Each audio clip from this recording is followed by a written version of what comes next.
Hello everyone, कैसे हैं आप सब लोग। उम्मीद है कि आप सभी लोग बहुत अच्छे होंगे। आपका बहुत बहुत स्वागत है नयन सेजल यादव व्लॉग में। आज के व्लॉग में हम मलाजखंड माइंस घुमाएंगे। मलाजखंड माइंस एशिया का सबसे बड़ा तांबा माइंस है और हम इसके अंदर आ गए हैं। अभी बज रहे हैं सुबह के 8। हम जल्दी इसीलिए आए हैं क्योंकि बाद में बहुत ज़्यादा भीड़ हो जाती है, व्लॉग बनाते नहीं बनता, इसीलिए हम सुबह सुबह ही आ गए हैं। अभी ज़्यादा भीड़ नहीं है। आपका मलाजखंड माइंस में बहुत बहुत स्वागत है। आप प्रत्येक वर्ष विश्वकर्मा जयंती के दिन 17 सितंबर को यहां आकर मलाजखंड माइंस घूम सकते हैं, तो आप मलाजखंड माइंस घूमने ज़रूर आइएगा। इस प्राइमरी में पुराने मशीनों के पार्ट और बहुत सारे जो मशीन रहते हैं, गाड़ी घोड़ा जो भी रहते हैं, उनके ये सब पार्ट रखे हुए हैं। जो बहुत पुराने हो जाते हैं वो सब यहाँ रख दिए गए हैं। ये देख लीजिए इस साइड पे, और इस साइड पे सारे वर्कर्स लोग काम करते हैं। वैसे तो माइंस बहुत बड़ा है, हम आगे तक के दिखाएंगे। और इस माइंस की एक खासियत है कि यहाँ पे सारे दिन यहाँ के सिर्फ वर्कर और यहाँ के सिर्फ एम्प्लॉयज़ वगैरह ही आ सकते हैं। तो अब हम आगे इस प्राइमरी HCL से आगे जाएंगे जहाँ विश्वकर्मा जी बैठे हुए हैं। तो हम लोग यहाँ पे आप पहुँच गए हैं। देख लीजिए यहाँ पे विश्वकर्मा जी बिठाले हैं। ये देख लीजिए किस तरह मूर्ति है, और यहाँ पे बहुत सारा और विश्वकर्मा जी के बाजू में ये फ़ोटो शूट के लिए डेकोरेशन किया गया है। ये देख लीजिए इस तरह से यहाँ पे फ़ोटो शूट करवाते हैं जो भी घूमने के लिए आते हैं। यहाँ बहुत दूर दूर से घूमने के लिए आते हैं। अब हम लोग वहाँ से दूर आ गए हैं और यहाँ से अब हम लोग जा रहे हैं माइंस के बड़े वाले मशीन में। और ये देख लीजिए किस तरह से प्रसाद बट रहा है। बहुत ज़्यादा यहाँ प्रसाद वितरण होता है और यहाँ पे बहुत ही ज़्यादा क्वांटिटी में पब्लिक रहती है। हम लोग सुबह सुबह इसीलिए आए हैं ताकि भीड़ ना रहे। शाम टाइम तो इतनी ज़्यादा भीड़ हो जाती है कि लोगों के चलने।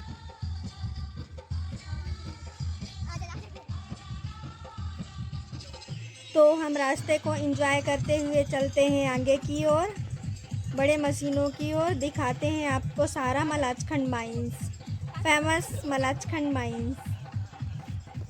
तो हम आगे की ओर बढ़ते हैं। आगे ये जो दिख रहा है सफ़ेद सफ़ेद गिट्टी पत्थर, ये वेस्ट माल है। माइंस से जो पत्थर निकाले जाते हैं, तोड़े जाते हैं, उसमें जो वेस्ट रहता है वही है। उसे लाकर थोड़ी मात्रा में यहाँ डाल दिया गया है। और ये देख लीजिए यहाँ से पूरा गड्ढा, यहाँ से सारे तांबा निकाला गया है पत्थरों को तोड़ तोड़ के। ये देख लीजिए इस साइड पे। और इस गड्ढे के अंदर बहुत बड़े बड़े सुरंग है। सुरंग बना करके अब उसके अंदर से तांबा निकाला जा रहा है। और ये एरिया बहुत दूर दूर तक के है, लगभग 5 से 10 किलोमीटर दूर तक के है। और अब हम आ गए हैं ऊपर से थोड़ी नीचे की ओर। और यहाँ हर किसी को आने की परमिशन नहीं होती, परंतु हम लोग परमिशन मांग कर आए हैं। तो यहाँ से हम आपको पूरा दिखाएंगे कि किस तरह से है अंदर।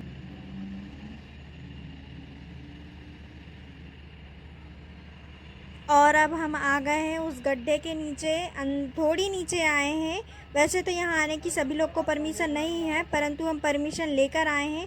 तो देख लीजिए यहाँ पे कितनी बड़ी बड़ी गाड़ियाँ चल रही है। और ये गड्ढा है, गड्ढे के अंदर सुरंग बनाए गए हैं, इससे नीचे हमें नहीं जाने दिया जा रहा है। देख लीजिए किस तरह से है यहाँ पे तांबा खदान।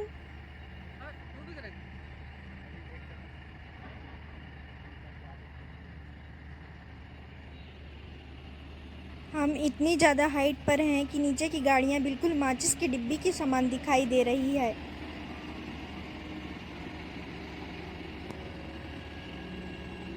और अब हम उस एरिया में पहुंच गए हैं जहां पत्थर तोड़कर निकाल लिया जाता है और डंपर और बड़ी बड़ी मशीनों से ला करके उस पत्थर को यहाँ पीसा जाता है। ये देख लीजिए ये एरिया है, वही एरिया है। यहाँ से ड्राइवर लोग नीचे जाते हैं और वो चलाते हैं मशीनों को। और अब हम ऊपर चढ़ के दिखाएंगे कि किस तरह यहाँ पे तोड़ा जाता है पत्थर। आज ये मशीन बंद रख दी गई है भीड़ भाड़ के कारण। और आज के मतलब 17 सितंबर के दिन ही यहाँ आने को मिलता है, बाकी दिन यहाँ एंट्री अलाउ नहीं रहती है। सिर्फ 17 सितंबर के दिन ही, विश्वकर्मा जयंती के दिन ही यहाँ आ सकते हैं। बाकी दिन यहाँ नहीं आ सकते। बाकी दिन यहाँ के एम्प्लॉय और वर्कर ही आ सकते हैं। तो साल भर में एक दिन यहाँ आ सकते हैं और घूम सकते हैं, यहाँ का सब कुछ एंजॉय कर सकते हैं। अब हम जाने लगे ऊपर से नीचे की ओर। ये देख लीजिए नीचे पूरी मशीनें हैं। ये जो पट्टी दिख रही है यहाँ से ऊपर से माल पत्थर जो सीमेंट वाला तांबा वाला माल रहता है वो ऊपर से नीचे की ओर जाता है और हम सीढ़ी से नीचे उतर गए हैं और अब चले गए हैं वहाँ जहाँ से ऊपर से पत्थर तोड़कर नीचे आता है। ये देख लीजिए ये सारे पुराने मशीनों के कबाड़ रखे हुए हैं जो वेस्ट पार्ट रहते हैं, जो जंग वंग लग जाते हैं उनको लाके यहाँ रखते हैं। तो देख लीजिए यहाँ पे भी अंदर मशीनें चल रही हैं और ये देख लीजिए इसके ऊपर जो ये पट्टी चल रही हैं यहाँ से जा रहा है पूरा तांबा इस साइड से उस साइड की ओर और ऊपर से थोड़ी तांबा गिर रहा है, इसीलिए हम लोग यहाँ से जल्दी दौड़ लगा कर जाएंगे। और अभी ज़्यादा भीड़ नहीं हुई है, सुबह के 8 बजे हैं। ये देख लीजिए और हम लोग दौड़ लगा के अब इसको क्रॉस कर चुके हैं। अब हम जाएंगे आगे और दिखाएंगे कि मशीनें कैसी चलती है।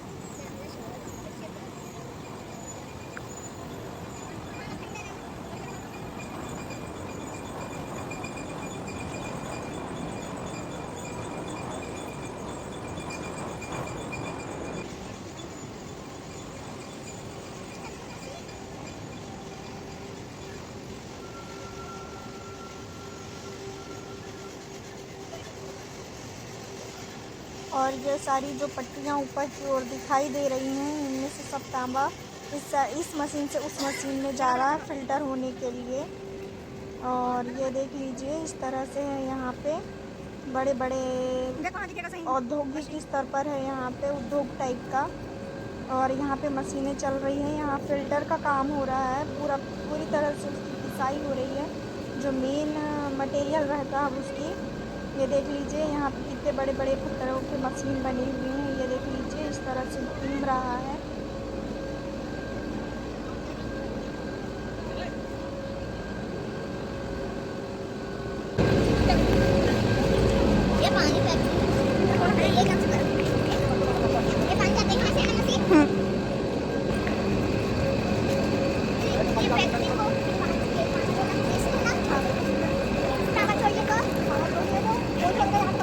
तो फाइनली दोस्तों हम उस जगह पे पहुंच गए हैं जहां पे सारे पत्थरों को बड़े बड़े मशीनों के द्वारा पीस लिया गया है। और ये देख लीजिए ये जो मिट्टी जैसे दिखाई दे रहा है ये बहुत ज़्यादा चमकीला है और इसमें तांबा है, बहुत ही ज़्यादा मात्रा में क्वांटिटी में तांबा निकलता है। और अब इसे फ़िल्टर कर लिया जाएगा और उसे अब फ़िल्टर करने के बाद में यूज़ किया जाएगा। देख लीजिए यहाँ पे बड़े बड़े ब्लॉगर आए हैं और मध्य प्रदेश और छत्तीसगढ़ के मतलब अधिक से अधिक जनसंख्या यहाँ पे देखने और घूमने के लिए आती है। यहाँ इतनी ज़्यादा भीड़ होती है कि यहाँ शाम टाइम पैर रखने के लिए जगह भी नहीं होता, बहुत सारा धक्का मुक्की होता है और यहाँ पे बिल्कुल भी जगह नहीं रहती है। और अब मैं ये बता देती हूँ कि ये मलाजखंड माइंस मध्य प्रदेश के बालाघाट ज़िले के मलाजखंड में स्थित है। यदि मलाजखंड माइंस भारत का बहुत ही ज़्यादा प्रसिद्ध स्थान है। आप 17 सितंबर के दिन यहाँ घूमने आ सकते हैं और ये बहुत ही ज़्यादा अच्छा है घूमने के लिए। ये जगह बहुत ही ज़्यादा अच्छी है। तो हम फाइनली 3 घंटे पूरे माइंस घूमने के बाद में मेन गेट में पहुंच गए हैं। ये देख लीजिए ये मेन गेट है और ये एंट्री है गेट है, यहाँ पे एंट्री किया जाता है जो भी वर्कर्स जाते हैं। और अभी सुबह के 11 बज गए हैं, हम सुबह के 8 बजे से 11 बजे मतलब 3 घंटे हो गए हमको घूमते। और ये देख लीजिए अब धीरे धीरे करके भीड़ बढ़ने लगी है और अब हम लोग रिटर्न होने लगे हैं। रिटर्न होने के लिए हमें यहाँ से 3 किलोमीटर पैदल जाना होगा। यहाँ घूमने आने के लिए मोटर बाइक का इस्तेमाल नहीं कर सकते, यहाँ के वर्कर और एम्प्लॉय लोग ही वाहन का यूज़ कर सकते हैं। तो जितने भी दर्शक लोग जो भी घूमने आते हैं वो पैदल ही आते हैं और पैदल ही जाना पड़ता है। यहाँ से मलाजखंड के मेन गेट में जाने के लिए हमें 3 किलोमीटर पैदल जाना होगा। और अब हम पैदल रिटर्न जाने लगे हैं और रास्ते में देख लीजिए कितनी भीड़ हो रखी है और धीरे धीरे करके भीड़ बढ़ते ही जा रही है। और आगे जो ये जगह दिखाई दे रही है, कहा जाता है यहाँ पे बहुत ही बड़ा तांबे का लोटा रखा हुआ है। जब सबसे पहली बार माइंस खोला गया था, यहाँ पे आके तांबे की खोज की गई थी, तो यहाँ पे सबसे पहले जो तांबा निकाला गया था उससे यहाँ पे बहुत बड़ा तांबे का लोटा बनाकर रखा गया है। वो लोटा लगभग 1000 किलो का है और बहुत ही साइज़ में बड़ा है। तो फाइनली फ्रेंड, हम मलाजखंड माइंस से बाहर निकल गए हैं और बाहर मलाजखंड में मेला लगा हुआ है। मेले में हम लोग खाएंगे आइसक्रीम। तो हम लोग इस तरह से आइसक्रीम लेने लगे और अब हम लोग लेंगे आइसक्रीम का मज़ा। तो फ्रेंड, हम लोग के बाहर भीड़ होने के कारण और मेले में भीड़ होने के कारण मैं यहाँ का ब्लॉग आपको नहीं दिखा पाऊँगी। और हम आइसक्रीम खाने के बाद में, मेला घूमने के बाद में जाएंगे अब घर की ओर। तो फ्रेंड, आपसे रिक्वेस्ट है, यदि आप वीडियो पर नए हैं तो वीडियो को लाइक और चैनल को सब्सक्राइब ज़रूर करें और देख लीजिए मेला का आनंद। मिलते हैं नए ब्लॉग में, तब तक के लिए बाय बाय। देख लीजिए ये मलाजखंड का मेला, आप कभी ज़रूर घूमने के लिए आइएगा। मलाजखंड के मेले में बहुत ही आनंद आएगा और बहुत ही अच्छा है यहाँ का मेला। प्रसिद्ध स्थान में ज़रूर आइए।